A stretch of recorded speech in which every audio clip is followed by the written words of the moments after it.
Gospodine predsjedniče, vaše ekscelencije, dame i gospodo. Dozvolite mi da prenesem svoje najsrdačnije čestitke njenoj ekscelenciji Annaleni Baerbock na njenom izboru za predsjednicu 80. sjednice Generalne skupštine Ujedinjenih nacija. Njen izbor je i istorijski i inspirišujući jer se radi o tek 5. ženi kojoj je povjerena ova visoka dužnost. Sjećamo se Vijaya Lakshmi Pandit iz Indije koja je govorila glasom oslobođene Azije. Sjećamo se Angie Brooks, liberijske diplomatkinje i sutkinje koja se zalagala za prava malih država i žena u Africi. Isto tako sjećamo se Haja Rashida al-Khalife iz Bahreina koja je pronijela poruku dijaloga i međunarodnog prava iz srca Bliskog istoka, kao i Marije Fernande Espinoza iz Ekvadora koja je podigla glas za klimatske akcije i autohtone narode Latinske Amerike. Svaka od ovih žena ostavila je trag svog vremena i upravo ovaj izbor daje Evropi priliku da otjelotvori te principe nepokolebljive odbrane ljudskih prava i multilateralizma. Drage kolege, ove godine kada obilježavamo 80 godina od osnivanja Ujedinjenih nacija, osvrćemo se na taj nevjerovatni put koji je prešla ova organizacija, stvorena kao misija globalnog mira. Rođene iz pepela Drugog svjetskog rata, Ujedinjene nacije su se pojavile kao svjetionik nade za čovječanstvo. Zamislite samo razorene gradove širom svijeta 1945. Varšavu koja je pretvorena u pepeo, Sankt Peterburg koji je uništen nakon godina opsade, Berlin koji je u ruševinama, Hirošimu i Nagasaki koji su pogođeni nezamislivim užasom, kao i Podgoricu, moj rodni grad i glavni grad Crne Gore, koji je praktično izbrisan sa lica zemlje bombardovanjem. U tom trenutku svjetski lideri su našli snage, okupili se uprkos ranama i pogledali zajednički u budućnost. I upravo u tom trenutku, dok su ti rovovi između država i naroda još uvijek postojali, a dok su rake voljenih još uvijek bile svježe, rođena je organizacija Ujedinjenih nacija s idejom da svjetlost može izaći iz tame, odnosno da solidarnost može triumfovati nad očajem. Uprkos neviđenom razaranju, ideja mira i jedinstva triumfovala je nad podjelom i neprijateljstvom. Tadašnji lideri uvidjeli su goruću potrebu za jakom globalnom organizacijom sposobnom da spriječi sve buduće sukobe te da podstakne saradnju među narodima. Kao dio bivše Jugoslavije, Crna Gora je bila među zemljama osnivačima Ujedinjenih nacija.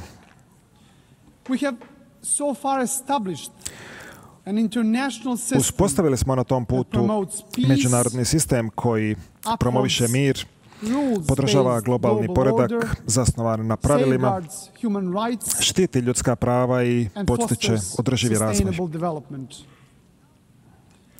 Bez Ujedinjenih nacija veliki dio našeg kolektivnog napretka ostao bi samo daleki san.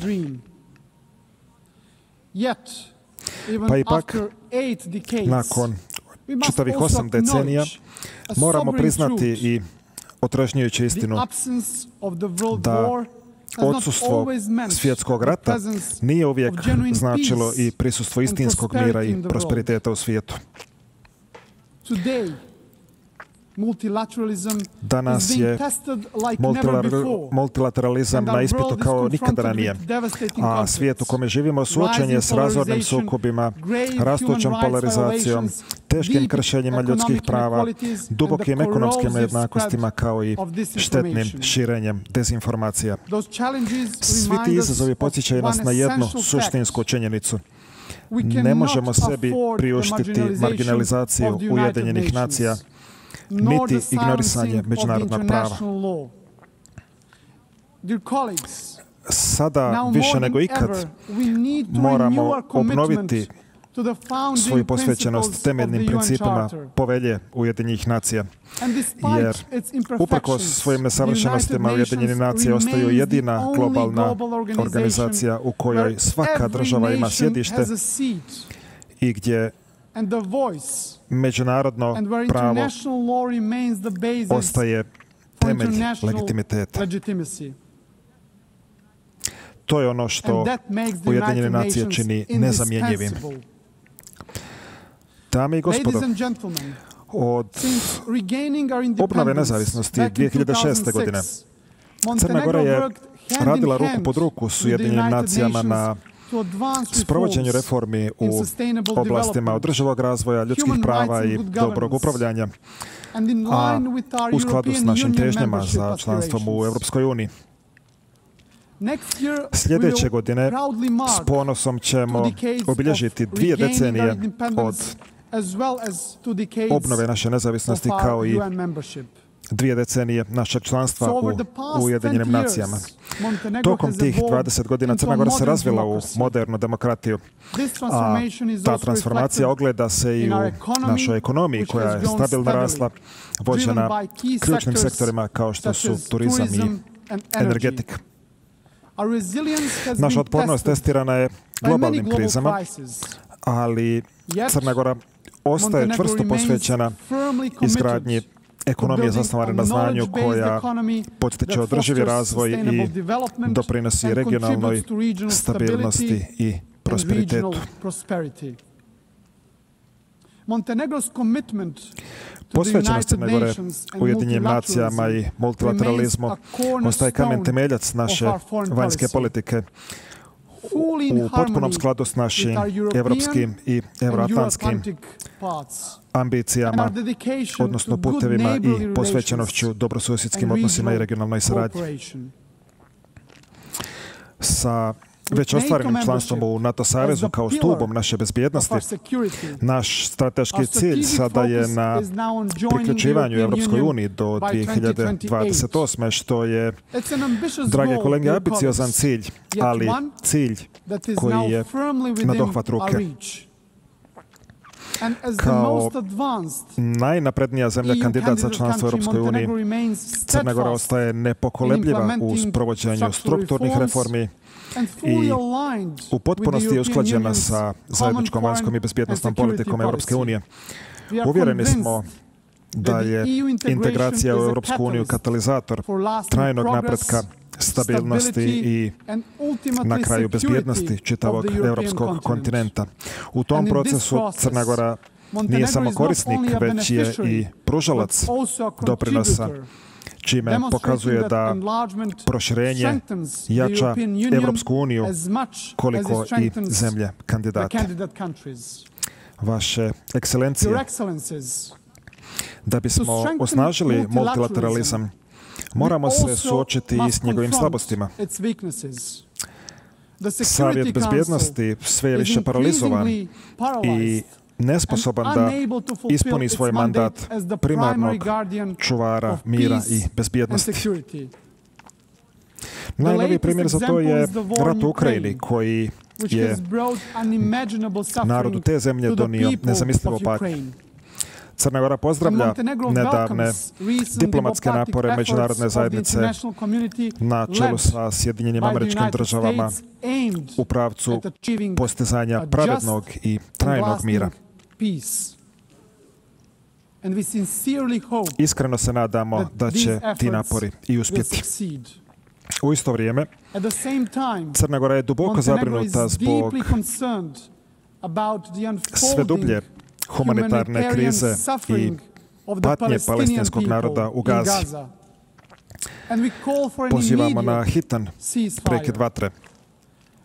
Crna Gora je također oštro osudila užasan teroristički napad Hamasa 7. oktobra 2023. i pozivamo na bezuslovno oslobađanje svih talaca. Crna Gora dosljedno podržava mirno rješavanje izraelsko-palestinskog sukoba zasnovano na rješenju dvije države, a sve u punom skladu s međunarodnim pravom i relevantnim rezolucijama Ujedinjenih nacija. U tom kontekstu podržali smo i Njujoršku deklaraciju o mirnom rješavanju palestinskog pitanja i implementaciji rješenja dvije države. Drage kolege i uvaženi delegati, Crna Gora potpuno podržava sprovođenje Pakta za budućnost Ujedinjenih nacija i Sevilskog kompromisa. Obnovljene globalne posvećenosti financiranju održivog razvoja kao važnih koraka u jačanju naše kolektivne sposobnosti da odgovorimo na globalne izazove. Također vjerujemo da predstojeći drugi svjetski samit za društveni razvoj mora odlučno prevazići promišljanja i analize i donijeti konkretna, opipljiva rješenja koja će unaprijediti živote ljudi širom svijeta. Dame i gospodo, Crna Gora je još 1991. s ponosom postala prva ekološka država na svijetu. Bila je to prekretnica kojom je proglašena naša trajna posvećenost najvišim principima zaštite životne sredine, očuvanja prirode i težnje za održivim razvojem. Agenda Ujedinjenih nacija do 2030. godine u tom kontekstu ostaje naša vodilja za održivi razvoj. A Crna Gora se ponosi time što je među prvim zemljama svijeta koje su integrisale sve ciljeve održivog razvoja u svoj nacionalni okvir i to skoro prije 10 godina. Još jedan važan korak u unapređenju implementacije agende do 2030. godine bio je stvaranje Fonda za ubrzanje realizacije ciljeva održivog razvoja kao moćnog mehanizma za finansiranje ciljeva održivog razvoja. Za Crnu Goru prioritet je jasan. Stvoriti uslove koji će omogućiti našim mladim ljudima da svoju budućnost grade kod kuće tako što će imati jednake mogućnosti i prilike da napreduju i uspiju. Insistiranjem na vrijednosti znanja i obezbeđivanju jednakog pristupa kvalitetnom obrazovanju nastojimo da smanjimo nejednakosti i da osnažimo svoje građane da ostvare svoj puni potencijal. Klimatske promjene pitanje su koje se mora rješavati hitno i to na globalnom nivou. I tu više nije riječ samo o upozorenjima naučnika.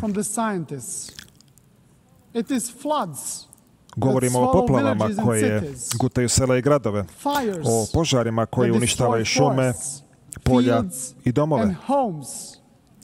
Svako odlaganje odlučnije akcije na međunarodnom nivou u tom kontekstu značit će i kockanje sa životima sadašnjih građana, ali i generacija koje tek dolaze.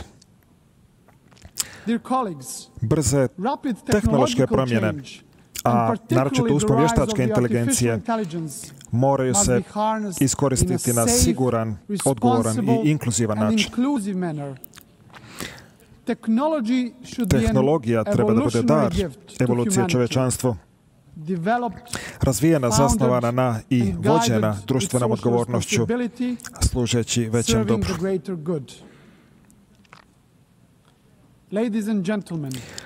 Globalno, Ljudska prava i osnovne slobode i dalje se suočavaju s ozbiljnim izazovima. Iako je postignut značajan napredak u unapređenju ženskih prava od usvajanja Pekinške deklaracije, još uvijek predstoji puno toga za uraditi. U tom smislu, Crna Gora je u potpunosti posvećena rodnoj ravnopravnosti. Uskladili smo nacionalne politike s najboljim međunarodnim standardima, osnažili naše institucije posvećene zaštiti prava žena i promovisali žensko liderstvo u svim sferama društva. Vaše ekscelencije, dok proslavljamo 80 godina zajedničkih dostignuća, no zajednički zadatak je da reformišemo Ujedinjene nacije i pripremimo ih za izazove i prilike budućnosti. Kritika Ujedinjenih nacija ne odražava se samo na samu organizaciju, već i na sve nas kao države članice, jer upravo smo mi ti koji smo je stvorili, koji je vodimo i koji snosimo odgovornost da je osnažimo. Upravo zbog toga Crna Gora snažno podržava reformsku inicijativu generalnog direktora UN 80. To se ne smije posmatrati kao puka birokratska aktivnost, već se mora prihvatiti kao svečana obaveza i posvećenost cilju da Ujedinjene nacije sutrašnjice budu agilnije i efikasnije. U centru tih napora moraju ostati tri ključna stuba Ujedinjenih nacija: mir i sigurnost, održivi razvoj i ljudska prava. U pitanju je temelj svih aktivnosti Ujedinjenih nacija. I da zaključimo, dragi prijatelji, Crna Gora je čvrsto uvjerena da Ujedinjene nacije moraju ostati kamen temeljac mira, a da međunarodno pravo mora prevladati nad silom, dok poredak zasnovan na pravilima ne smije posustati i mora biti dodatno osnažen.